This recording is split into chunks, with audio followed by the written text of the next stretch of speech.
Gadget क्या है और प्रधानमंत्री इसकी सहायता से देश कैसे चलाते हैं? प्रधानमंत्री एवं एक आम आदमी में सिर्फ एक अंतर है जिससे फर्क पड़ता है। पीएम के पास गैजेट छापने की शक्ति होती है और इसी गैजेट से पीएम पूरा देश चलाता है। पेड मीडिया का गैजेट पर स्टैंड। पेड मीडिया पार्टियां, पेड मीडिया नेता, पेड राजनीति शास्त्र के प्रोफेसर आदि इस बार पर काफी जोर देते हैं कि नागरिकों को इस तथ्य के बारे में सूचित नहीं किया जाना चाहिए कि देश की व्यवस्था में बदलाव लाने के लिए गैजेट में छपी हुई इबारत की कितनी निर्णायक एवं शक्तिशाली भूमिका होती है। हम रिकालिस का एक सबसे महत्वपूर्ण लक्ष्य भारत के नागरिकों तक यह बात पहुंचाना है कि गैजेट नोटिफिकेशन क्या है और देश की व्यवस्था में बदलाव लाने के लिए सबसे सीधा, सरल और प्रभावी तरीका यह है कि अमुक प्रक्रिया को गैजेट में प्रकाशित किया जाए और एक बार जब भारत के नागरिक गैजेट नोटिफिकेशन की शक्ति से परिचित हो जाएंगे तो वे जान जाएंगे कि देश में व्याप्त किसी भी समस्या का समाधान कितना आसान है। गैजेट नोटिफिकेशन या राजपत्र अधिसूचना क्या है? गैजेट यानी राजपत्र। राजपत्र यानी जिस पत्र पर राजा की मुहर हो। यह 5000 साल पुराना दस्तावेज है और पूरी दुनिया में सभी सभ्यताओं में शासन चलाने के लिए शासक इसी दस्तावेज का इस्तेमाल करते आए हैं और आज भी शासन चलाने के लिए इसी का प्रयोग होता है। लोकतंत्र में पीएम राजा है और राजमुहर है अशोक स्तंभा। जिस पत्र पर राजा राजमुहर लगाएगा वह राजाज्ञा है। यदि कोई व्यक्ति राजाज्ञा की अवहेलना करेगा तो उसे दंड का सामना करना पड़ेगा। इस तरह गैजेट वह प्रपत्र है जिसमें पूरे राष्ट्र की शक्ति निहित है। भारत या किसी भी देश की सेना एवं पुलिस इसी राजपत्र के अधीन काम करती है। पीएम के पास इसे छापने की शक्ति होने के कारण सेना एवं पुलिस पीएम के नियंत्रण में आ जाती है। यदि कोई व्यक्ति या अधिकारी पीएम के निर्देशों का पालन नहीं करेगा तो पीएम सेना एवं पुलिस का इस्तेमाल करके उसे दंड दे सकता है।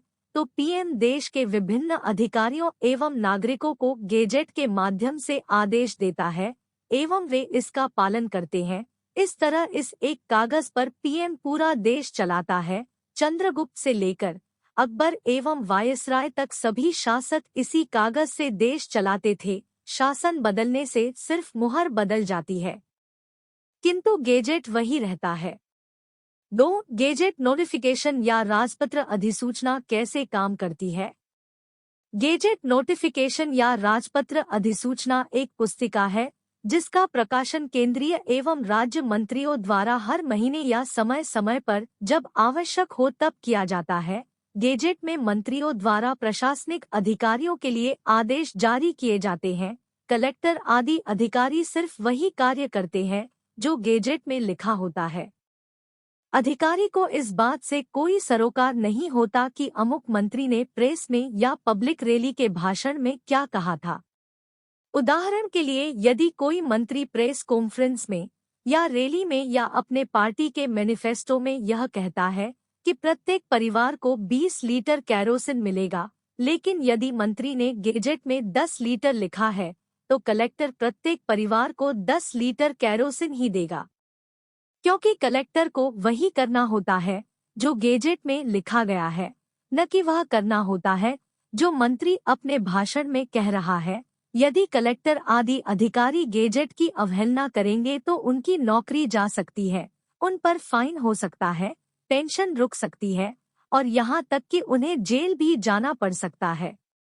यह दुख का विषय है। भारत में बहुत ही कम कार्यकर्ता गैजेट नोटिफिकेशन की शक्ति के बारे में जानते हैं और हमारा सबसे पहला लक्ष्य भारत के अधिकतम नागरिकों एवं कार्यकर्ताओं तक यह जानकारी पहुंचाना होना चाहिए कि यदि हम देश में कोई भी बदलाव लाना चाहते हैं तो किसी पार्टी या नेता को वोट देने से अमुक बदलाव नहीं आएगा, बल्कि बदलाव सिर्फ तब आएगा जब प्रधानमंत्री इसके लिए गैजेट नोटिफिकेशन निकालेंगे। उदाहरण के लिए जब 1942 में बंगाल के अकाल में लाखों लोग भूख से मरने लगे एवं वायसराय को यह अंदेशा हुआ कि बड़े पैमाने पर भुखमरी के कारण वे विद्रोह कर सकते हैं, तो वायसराय ने गेजेट में राशन कार्ड प्रणाली लागू करने के लिए निर्देश निकाले और भारत में राशन कार्ड व्यवस्था लागू हो गई। द्वितीय विश्व युद्ध के कारण तब गोरों ने बंगाल एवं का सारा चावल उठाकर अपनी फौजों को भेज दिया था। इससे अनाज की कमी हो गई एवं भुखमरी के कारण बड़े पैमाने पर लोगों की जानें गई। 3. तो पीएम किस तरह सोचता है और क्या काम करता है?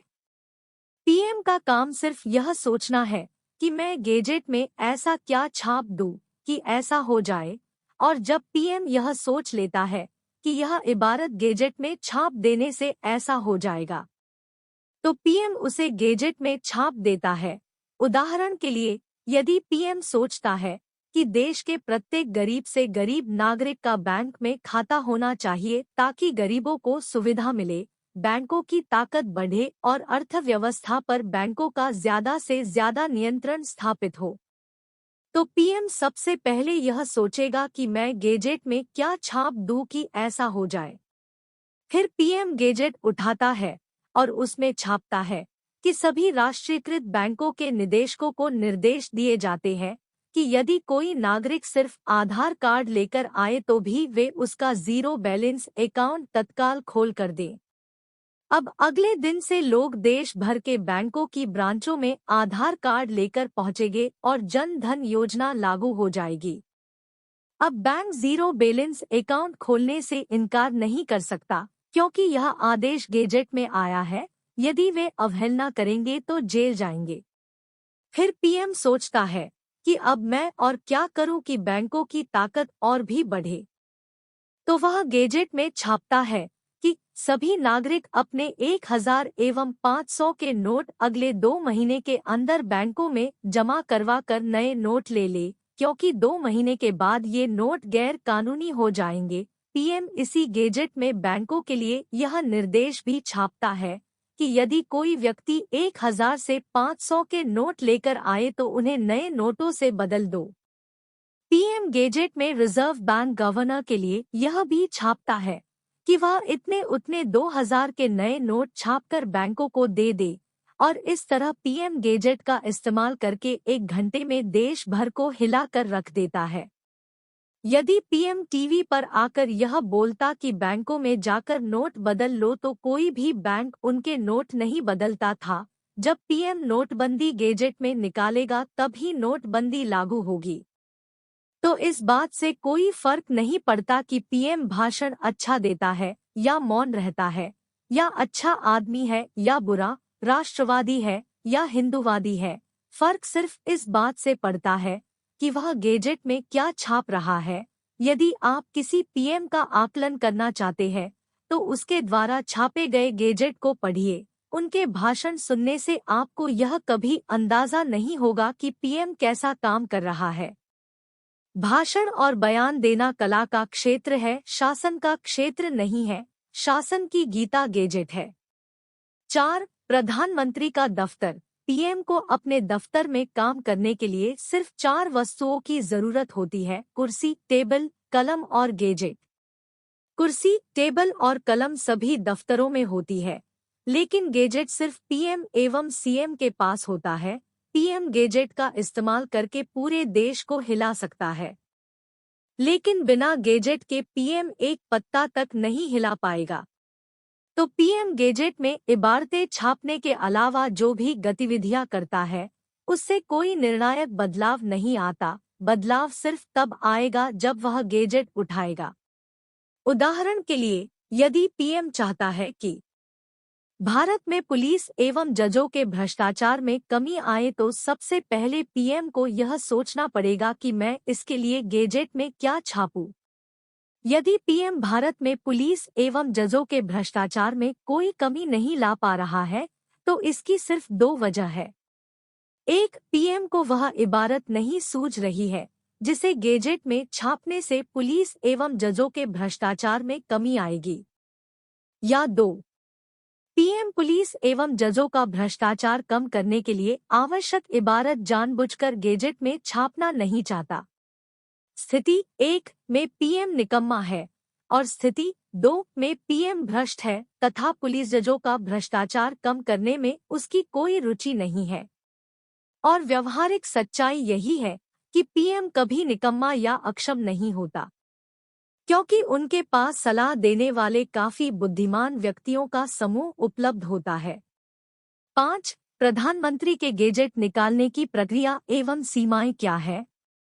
पीएम को गैजेट निकालने के लिए संसद से कोई बिल वगैरह पास करने की जरूरत नहीं होती है। पीएम कैबिनेट से कोई भी प्रस्ताव पास करके उसे गैजेट में निकाल सकता है। कैबिनेट से पास होने के बाद सेक्रेटरी कागज लेकर राष्ट्रपति भवन जाएगा और राष्ट्रपति जी से इस पर ठप्पा लगवा लेगा। राष्ट्रपति द्वारा साइन होने के साथ ही यह कागज गैजेट में छपेगा और गैजेट में छपने के अगले मिनट से ही यह आदेश देश में बिजली की गति से लागू हो जाएंगे, तुरंत प्रभाव से, कोई समय सीमा नहीं। गैजेट में यदि रात को 9 बजे कोई आदेश निकला है तो 9:01 पर वे आदेश लागू हो जाते हैं। 5.1 यदि कैबिनेट पीएम के प्रस्ताव पर साइन करने से मना करे। वैसे भारत में पिछले 70 सालों से हर समय की रूटीन प्रैक्टिस यही है कि कैबिनेट के मंत्री को यह पता नहीं होता कि वह किस प्रस्ताव पर साइन कर रहा है। मीटिंग में मंत्रियों के सामने कागज रख दिए जाते हैं और वे इस पर साइन करके निकल जाते हैं। मंत्री को पता होता है कि यदि मैंने इसे पढ़ा तो मेरा मंत्रालय जा सकता है, तो वे पीएम के सामने इसे पढ़ने का अभिनय भी नहीं करते। यदि कोई मंत्री दिमाग दिखाता है तो भी कोई फर्क नहीं पड़ता, क्योंकि पीएम को यह पावर है कि वह कैबिनेट के किसी भी मंत्री को या सभी मंत्रियों को नौकरी से निकाल सकता है। इस तरह पीएम अकेला कैबिनेट में रह जाएगा और प्रस्ताव पास करके गैजेट में छाप देगा और बाद में किन्हीं और सांसदों को कैबिनेट मंत्री बना देगा। कैबिनेट बनाने का पूरा अधिकार पीएम के पास होता है, इसीलिए पीएम ही कैबिनेट है। 5.2 क्या संसद पीएम को कोई आदेश गैजेट में निकालने से रोक सकती है? पीएम वे सभी कानून, नियम, निर्देश, आदेश आदि गैजेट के माध्यम से लागू कर सकता है जो भारत में संसद द्वारा पास किए गए किसी मौजूदा कानून का उल्लंघन नहीं करते। उदाहरण के लिए भारत में भारतीय दंड संहिता संसद द्वारा पास की गई है, अतः पीएम कैबिनेट से अनुमति लिए बिना भारतीय दंड संहिता में बदलाव नहीं कर सकता। इसी स्थिति में पीएम को संसद की अनुमति लेनी होगी, लेकिन संविधान में पीएम को इस तरह की कई शक्तियां दी गई है जिनका इस्तेमाल करके पीएम संसद को बाईपास कर सकता है। 1. यदि पीएम के पास राज्यसभा में बहुमत नहीं है तो वह दोनों सदनों का संयुक्त सत्र बुलाकर में बिल पास कर सकता है। उदाहरण के लिए वाजपेयी जी के पास राज्यसभा में बहुमत न होने के कारण पोटा बिल गिर गया था, अतः उन्होंने संयुक्त सत्र में पोटा पास किया और इसे गैजेट में निकाल दिया। 2. यदि पीएम के पास राज्यसभा में भी बहुमत नहीं है और संयुक्त सत्र में भी बहुमत नहीं है तो पीएम किसी भी बिल पर मनी बिल का लेबल लगाकर इसे लोकसभा से पास कर सकता है। यदि किसी बिल पर मनी बिल का लेबल लगा दिया जाता है तो यह राज्यसभा में नहीं जाता और लोकसभा से पास होने बाद यह सीधे गैजेट में छप जाता है और पीएम के पास लोकसभा में हमेशा बहुमत होता है, क्योंकि पीएम लोकसभा के बहुमत से ही बनता है। 3. यदि लोकसभा में कोई सांसद बिल पर हाँ का ठप्पा लगाने से मना करते हैं तो पीएम व्हिप जारी कर सकता है और व्हिप जारी होने के बाद पीएम की पार्टी के सभी सांसदों को अमक बिल के समर्थन में वोट करना ही होता है। 4. यदि संसद का सत्र चालू नहीं है और पीएम कोई ऐसा कानून गैजेट में छापना चाहता है जिसमें संसद की अनुमति की जरूरत है तो पीएम कैबिनेट के अनुमोदन से सीधे अध्यादेश निकालकर इसे गैजेट में छाप सकता है। दूसरे शब्दों में पीएम को संविधान इस तरह की कई शक्तियां देता है जिनका इस्तेमाल करके पीएम देश में कोई भी आदेश गैजेट में निकालकर सीधे लागू कर सकता है, बशर्ते पीएम की नीयत अमुक कानून को लागू करने की हो। असल में कोई भी पीएम अपनी सरकार गैजेट से ही चलाता है, किंतु पेड मीडिया इसकी चर्चा नहीं करता। वे जनता को संसद एवं संविधान के इर्द गिर्द ही बहस में उलझाए रखना चाहते हैं। इससे राजनीतिक दल यहाँ बहुमत नहीं है, वहाँ बहुमत नहीं है, विपक्ष हल्ला कर देगा, संसद नहीं चल रही, संसद में हंगामा हो गया, संविधान आड़े आ गया, कोर्ट ने मना कर दिया टाइप के बहाने बनाकर नागरिकों को यह दर्शाते रहते हैं कि तकनीकी बाधाओं के कारण काम आगे नहीं बढ़ रहा।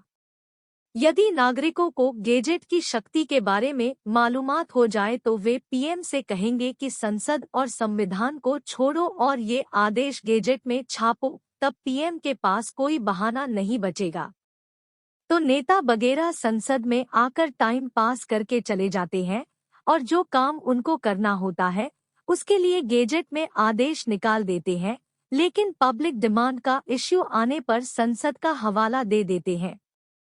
वैसे व्यवहारिक बात यह है कि देश की ज्यादातर समस्याओं का समाधान करने के लिए जिन कानूनों को लागू करने की जरूरत है उन्हें गैजेट में निकाला जा सकता है। पीएम को इसके लिए संसद में पैर रखने की जरूरत भी नहीं है। संसद में तो सभी सांसद टाइम पास और बातचीत करने जाते हैं, सरकार वे गैजेट से ही चलाते हैं। 6. किसी राजनीतिक पार्टी के कार्यकर्ता और एक रिकालिस्ट में क्या बुनियादी अंतर है? एक रिकालिस्ट इस नजरिए से सोचने का आदी होता है कि गैजेट में ऐसा क्या छापा जाए कि पुलिस एवं जजों के भ्रष्टाचार में कमी आए, बेरोजगारी एवं महंगाई की समस्या कम हो, शिक्षा का स्तर सुधरे, सरकारी अस्पतालों में सुधार आए आदि। गैजेट में हम ऐसा क्या छाप दे कि गंगा प्रदूषण मुक्त हो, गौ हत्या में कमी आए, मंदिरों का प्रशासन मजबूत हो, मिशनरीज एवं बहुराष्ट्रीय कंपनियों के प्रभाव में कमी आए, भारत की सेना आत्मनिर्भर एवं मजबूत हो आदि आदि। और फिर हम लिखे गए इन गैजेट नोटिफिकेशन के ड्राफ्ट पीएम को भेजते हैं। हम ये ड्राफ्ट नागरिकों को भी देते हैं और उनसे भी कहते हैं कि वे पीएम से इन्हें गैजेट में छापने को कहे।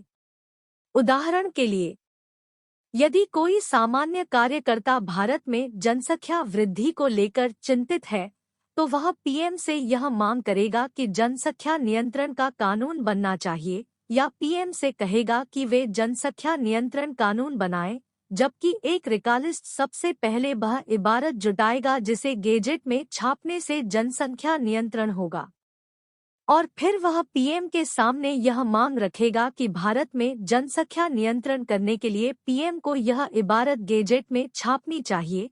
पेड मीडिया की चपेट में आकर भारत के कार्यकर्ता बहुधा अपना समय इस बात पर जाया कर देते हैं कि आज अमुक नेता ने क्या कहा, उसके जवाब में उस नेता ने क्या कहा, किस आदमी को पीएम बनाना चाहिए, कौन सा नेता भाषण अच्छा देता है, कौन नेता चोर है, कौन राष्ट्रवादी है आदि। राजनीति के नाम पर 24/7 घंटे ऐसा अनुत्पादक विमर्श चलते रहता है। अमेरिका की राजनीति में भी इस तरह की स्टंटबाजी है, किंतु वहाँ इसका प्रतिशत कम है। वहाँ के कार्यकर्ता इस बात से सूचित है कि राजनीति गैजेट पर चलती है, तो वे इस बात पर भी ध्यान देते हैं कि उनका शासक गैजेट में कौन से कानून छाप रहा है। वहाँ के कार्यकर्ता वे इबारतें लिखकर अपने प्रतिनिधियों को भेजते हैं जिन्हें गैजेट में छापने से किसी समस्या का समाधान आएगा, और इस वजह से वहाँ पर वे बदलाव भी ला पाते हैं।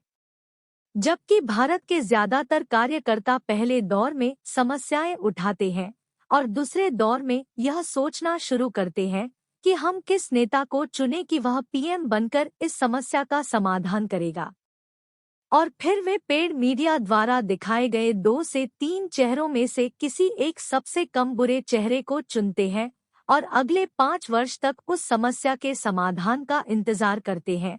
फिर 5 साल बाद निराश होकर वे नेता बदल देते हैं। इस तरह नए नेता आते जाते रहते हैं और समस्या कायम रहती है, क्योंकि बहुधा भारत के नेता गैजेट में जो इबारत छापते हैं वो लफ्ज भाषण में नहीं कहते, और जो लफ्ज भाषण में कहते हैं उसे गैजेट में नहीं निकालते, और इस वजह से समस्याओं का समाधान सिर्फ भाषणों एवं बहसों तक सीमित रहता है। किंतु गैजेट की भूमिका न होने से धरातल पर कोई बदलाव नहीं आता। उदाहरण के लिए भारत में गरीबी, भ्रष्टाचार, अशिक्षा आदि समस्याएं हैं, किंतु भारत के कार्यकर्ता नेताओं से यह कभी नहीं पूछते कि आप गैजेट में ऐसा क्या छाप दोगे कि गरीबी कम हो जाएगी। और जब नेताओं से जब ये पूछा नहीं जाता तो वे रैली में आते हैं और भाषण में गरीबी दूर करने का वादा करके चले जाते हैं। इस तरह यहाँ दो पक्षकार बन जाते हैं। एक, कार्यकर्ता जो नेताजी को जादूगर मानते हैं। दो, और नेताजी जो कार्यकर्ताओं को जादू दिखाते हैं। यदि भारत के कार्यकर्ता नेताओं से उन कानूनों के ड्राफ्ट मांगना शुरू करें जिनका वे वादा कर रहे हैं, तो नेताजी को चुनाव लड़ने से पूर्व वे ड्राफ्ट रखने पड़ेंगे जिनके गैजेट में आने से उनके द्वारा किए गए वादे पूरे होंगे। और तब यदि नेताजी सत्ता में आने के बाद उन कानूनों को गैजेट में नहीं छापते तो वे साफ तौर पर एक्सपोज हो जाएंगे कि उन्होंने वादा तोड़ दिया है और इसी वजह से वे अपना वादा पूरा करेंगे। अतः कार्यकर्ताओं, हमारा आग्रह है कि जब भी वे किसी नेता कार्यकर्ता को किसी समस्या पर बोलते देखें तो उनसे पूछे कि जिस समस्या को आप उठा रहे हैं उसका समाधान करने के लिए आप गैजेट में कौन सी इबारत छापने का सुझाव देते हैं। यदि वे इसका लिखित ड्राफ्ट देने से इनकार कर देते हैं तो इसका आशय है कि उनकी रुचि सिर्फ समस्या उठाने में है, समाधान में नहीं। असल में उनकी स्थिति उस आर्किटेक्चर के समान है जिसके पास उस इमारत कोई नक्शा नहीं है जिस इमारत को बनाने का वे वादा कर रहे हैं। 7, भारत के कार्यकर्ता समस्याओं का समाधान लाने में असफल क्यों रहे हैं? आपने बहुधा देखा होगा कि विभिन्न क्षेत्रों में नागरिक एवं कार्यकर्ता विभिन्न समस्याओं जैसे गरीबी, भुखमरी, महंगाई, पुलिस सुधार, भ्रष्टाचार, जनसंख्या नियंत्रण आदि को उठाते रहते हैं और इसके लिए प्रदर्शन आदि भी करते हैं, किंतु सरकारें बदलती रहती है और समस्याएं बनी रहती है। इसकी वजह यह है कि नागरिक जब सरकार के सामने अपनी मांग रखते हैं तो इसे गैजेट में छापे जा सकने वाली इबारत के रूप में नहीं रखते। अस्पष्ट मांग होने के कारण नेता एवं सरकारें आसानी से नागरिकों को बुत्ता देने में सफल हो जाते हैं। तो किसी समस्या के समाधान के लिए सरकार को बाध्य करने का सही तरीका क्या है? नीचे एक उदाहरण द्वारा बताया गया है कि नागरिकों को किस तरह अपनी मांग सरकार के समक्ष रखनी चाहिए। मान लीजिए कि आप चाहते हैं कि सरकार पुलिस में व्याप्त भ्रष्टाचार की समस्या का समाधान करे। अब यहाँ सबसे बड़ी समस्या यह है कि सरकार में बैठे नेता, मंत्री आदि को पुलिस प्रणाली इस तरह की चाहिए कि 1, पुलिस अधिकारी उनके सभी प्रकार के सही गलत आदेशों का पालन करें। 2, यदि पुलिसकर्मी उनके गलत आदेश नहीं मानता या उन्हें घूस इकट्ठी करके नहीं देता है तो वे उसे ट्रांसफर या सस्पेंड कर सके। 3, यदि पुलिसकर्मी उनके सभी गलत आदेशों का पूरी निष्ठा से पालन करता है तो वे उसे पदोन्नति एवं अच्छी जगह पोस्टिंग दे सके। और धनिक वर्ग एवं रसूखदार लोगों को पुलिस व्यवस्था ऐसी चाहिए कि 1, जब वे पैसे फेंकने लगे तो पुलिस उनके इशारे पर काम करे। 2, यदि पुलिस अधिकारी ईमानदार है तो वे उच्चाधिकारी या नेता से गठजोड़ बनाकर अमुक अधिकारी का ट्रांसफर करवा सके। 3, यदि पुलिस अधिकारी गलत आदेशों को मानने से इनकार करता है तो वे मंत्री को घूस देकर उसे नौकरी से निकलवा सके। अब यदि आप सरकार से यह एक पंक्ति की मांग करते हो कि पुलिस का भ्रष्टाचार दूर करो तो हमारे विचार में यह एक अस्पष्ट एवं व्यर्थ मांग है। यह अस्पष्ट एवं व्यर्थ इसीलिए है क्योंकि आपने सुधार शब्द का आशय निकालने की जिम्मेदारी सरकार पर छोड़ दी है। तो ज्यादातर संभावना है कि सरकार पुलिस व्यवस्था में इस तरह का सुधार लाएगी जिससे पुलिस अधिकारियों पर मंत्रियों एवं राजनेताओं का नियंत्रण और भी बढ़े और वे इस तरह के नकारात्मक बदलाव को पुलिस सुधार के नाम पर विज्ञापित कर देंगे।